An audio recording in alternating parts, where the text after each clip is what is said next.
He belonged to the Asangwi clan, part of the Fang peoples, Equatorial Guinea's majority ethnic group. He failed the civil service exam 3 times. Nguema did eventually get a job as a clerk in the Spanish colonial administration, working as a court interpreter. After he was sentenced to death in September 1979, Macías Nguema reportedly swore that his ghost would return and take revenge on those who had condemned him.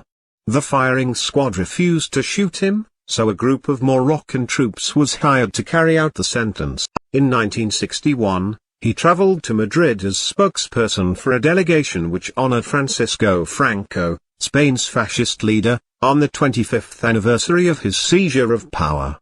At the time, Macías Nguema displayed no anti-Spanish sentiment, and worked with the Spanish authorities. After 1974, he began staying in a fortified villa in his home village of Mongomo. The villa had a private bunker as well as a prison and was protected by a military camp. The villa's private prison usually held around 300 inmates, and Macías Nguema himself personally executed some of them. On August 3, 1979, he was overthrown by his nephew, Teodoro Obiang Nguema Basogo, whose brother was killed by the president. Since Macías Nguema was still at his villa, isolated from the outside world due to his fear of being overthrown, the coup had no major opposition. In 1976, he Africanized his name to Macías Nguema Bayogo Negwe Nidong, after demanding that the rest of his country's population replace their Hispanic names with African names. He also banned Western medicines, stating that they were un-African, and outlawed Christianity, and began using the slogan, "There is no other God than Macías." He was easily distracted from his speeches, and often made what have been described as chaotic public appearances. His bouts of erratic behavior were seen by the Equatorial Guinean public as the sign of a fearless and charming leader. In what has been the only free election held in Equatorial Guinea to date, he won and was sworn in as president on October 12, 1968. Medical reports from his early life suggested that Macías Nguema was mentally ill. Based on a report from 1968, the French Foreign Intelligence Service SDCE, say that he suffered from mental disorders and venereal diseases whose effects on his mental health were made even worse by his regular abuse of drugs such as cannabis in the form of the edible derivative bang, and iboga, a drink with strong hallucinogenic effects. Macías Nguema also suffered from extreme paranoia, and saw plots against his life everywhere. He ordered the mass murder of government ministers, members of the National Assembly and members of his own family. He also ordered the death of those who wore glasses, banned the use of the word intellectual, and destroyed boats to stop people fleeing his regime. The prisons were notorious for human rights abuses. Prisoners were starved, tortured and executed without trial. Because of his unpredictable policies, the country's government began to fall apart. During his rule, Equatorial Guinea didn't have an accounting system for government funds. After the murder of the governor of the central bank, he carried everything left in the national treasury to his Mongomo villa.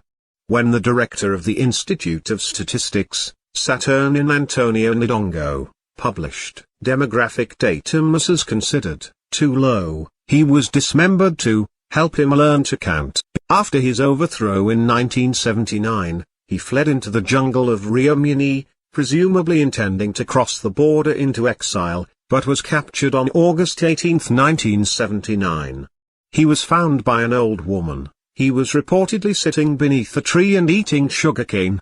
His nephew's troops arrested him, and found his car stuffed full of suitcases with £3.2 million in cash. It was also believed that Macías Nguema had actually burned £88.2 million, before attempting to escape the country. On May 7, 1971, he issued Decree 415, which repealed parts of the 1968 Constitution and granted him all direct powers of government and institutions, including powers formerly held by the legislative and judiciary branches, and the Cabinet of Ministers. On October 18, 1971, Law 1 imposed the death penalty as punishment for threatening the president or the government. Insulting or offending the president or his cabinet was punishable by 30 years in prison. On July 14, 1972, a presidential decree merged all existing political parties into the United National Party, with Macías Nguema as president for life of both nation and party. While working as a court interpreter, Macías Nguema began taking bribes to manipulate his translations to either absolve or incriminate the defendants. The Spanish saw his important job in trials as evidence of influence and talent for leadership, and began to promote him. He became assistant interpreter, mayor of Mongomo, minister of public works and deputy president of the governing council. He also served as a member of the territorial parliament. At this early point in his career, he was already behaving erratically. In a conference to discuss the future independence of Equatorial Guinea in Madrid, he made an incoherent eulogy of the Nazis, claiming that Adolf Hitler wanted to save Africans from colonialism, and got confused, causing him to attempt to conquer Europe. He then declared himself a Hitlerian Marxist. After assuming power, he began to hold inflammatory, anti-European speeches and claimed that there were plots to overthrow him. His rival Bonifacio Ondo Edu fled to Gabon. In March 1969, Macías Nguema arrested his foreign minister on treason charges and executed him by throwing him out of a window. Edu was also captured and brought back to Equatorial Guinea, where he and several other senior officials were executed at Black Beach. The Spanish government organized the evacuation of all Spanish citizens. He also persisted in consuming large amounts of drugs. On Christmas Eve 1969, he had 186 suspected dissidents executed in the National Football Stadium in the capital Malabo, while speakers played Mary Hopkins' song, "Those Were the Days." 150 were shot or hanged, and their remaining 36 were ordered to dig ditches in which they were buried up to their necks and eaten alive by red ants over the next few days.